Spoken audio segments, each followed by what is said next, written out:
Hello and welcome once again to a new episode of Rambling Reviews here on Mason's Music Library. In this week's episode, we're taking a look at something a little bit different. An album that for me is a bit of a hidden gem, and that's NehruvianDOOM by Bishop Nehru and the legendary MF Doom. So without further ado, let's get straight into the review.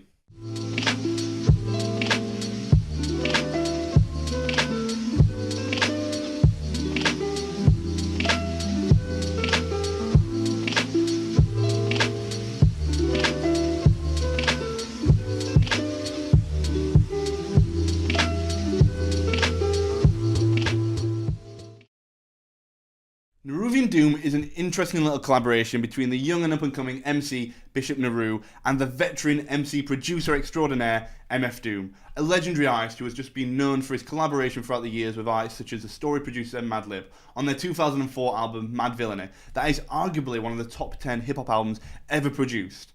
A project that I will be reviewing in due time, don't you worry about that. But for right now, NehruvianDOOM is possibly one of the lesser celebrated albums in Doom's discography. And that's probably because it's really more of a Bishop album than anything else. And it's a goddamn good one at that. Bishop brings some really interesting songwriting and rhyme construction to this album, and just some awesome catchy tracks like the song Mean the Most, that features some excellent sampling and production from Doom, and Bishop really delivers a really sweet song all about love and romance, and it's just perfect for a really nice summer's day. But before we continue the review, I really briefly just want to talk about the artwork for this album, because I absolutely adore it. It's by this artist called Ghost Shrimp, and just take a good look at that. And also like the inside sleeve. I just think it's absolutely awesome. If you do like this work, the work by Ghost Shrimp, then I recommend you check him out on Facebook. I've linked his Facebook page in the description box below. Just go and check him out because his illustrations are very cool. Now, I think the reason, other than the artwork, that I love this album so much is just that I think these two work very well together. And it's really good to see Doom taking under his wing, a little bit of a lesser known artist. And Doom just brings some awesome production, as he always does with all his projects, to his thing. And with Bishop in hand, he just offers, a bit of a different sound to what we might expect from a Doom album, as he softens the edges and captures a real feeling of innocence and youth, which is probably the reason that Doom chose to work with him over the literally thousands of other artists who would literally give their right arm to work with the man behind the mask. Now, my favourite track from this album has to be the song as it's one of the more aggressive and fiery songs on this album, and it's really interesting to hear Doom taking more of a backup vocal position, rapping that chorus hook that adds a really interesting, totally different style to this song. Now, in terms of what Bishop delivers on this track, he brings some very solid verses, showing talent beyond his years and telling a very engaging story that's primarily about his own self-actualization and his own growth as a person, making it probably one of the most essential songs from this project. Now, another really fantastic song from this album is Caskets, that Doom takes the lead on initially, and I have the feeling that Doom is trying to really educate this young MC on this track, as Doom doesn't really push the bar out too much in terms of his bars, not like on some of his more famous tracks like One Beer Left from his album Food, that is probably one of my favourite albums by Doom, so go and check that out. But instead he delivers a more melodic and effortless rhyming structure, so as not to overshadow the young Bishop. Now, this just shows just how much of a sweetheart Doom really is underneath that mask.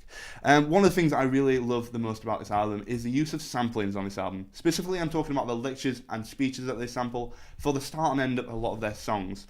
Take, for example, the very inspiring speech by Abraham Hicks, sampled from some sort of workshop that is featured at the end of Caskets, and it's all about perception and living your life in the moment and really how beneficial this is for everyone. It's an absolutely fantastic little lecture, and if you're interested in hearing that little full 12-minute lecture, then you can see it either here or here. I'm not too sure which one it'll be on, but if not, then link this in the description box below. Now, I do recommend you go and check this out because it's a very special little talk, and I think it'll be very informative for a lot of you out there.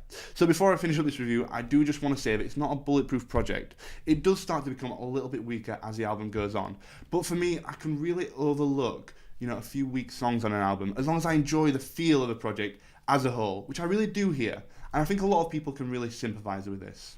So, to wrap up this review, it's a very unique and special little album that may not be for everyone, maybe not even for every Doom fan, but this only makes it all the more unique and special for me. Now, if you haven't checked out this album, I really can recommend it because it's a very enjoyable little project, and I adore the collaboration between these two on this album. Bishop Nehru really killed it, and he was given a very significant opportunity for his career here to work with one of the most legendary musicians ever, MF Doom, and I feel that he really rose to the opportunity with every ounce of his passion, and it really shows. Now, Doom brought to attention a new and up-and-coming budding MC, and he did everything in his power to really lend support to this artist on this album, and I absolutely appreciate how he's done that. I mean, I love to see a veteran musician intervene with a young artist's career and give them the hand up that they needed when they were getting started. It's a very special thing to see, and it's only enhanced my respect for this man and his music. So on that, we're going to have to wrap up this week's episode of Rambling Reviews. I totally just decided to talk about this album on the fly. I mean, I'm really glad that I did though, because I do love this project. And, you know, it means a lot to me, because when it came out, it talked about a lot of the themes that I was kind of interested in at that time. So I hope you enjoyed this discussion of this album, and if you did, then be sure to subscribe to Mason's Music Library. I have a lot more Doom reviews coming. I mean, I want to eventually have his whole discography covered on this channel, so stick around for those future videos. And check us out on Facebook, Instagram and Twitter, all linked below, and I really would appreciate your collaboration with this channel. Now, as always, I'm going to end this week's video by giving over my recommended listening, starting with Real Eyes by Quasimodo, Yo by Injury Reserve, and Potholders by MF Doom. So thank you once again for tuning in to episode 12 of Rambling Reviews, and I'll see you in the next video. Take it easy.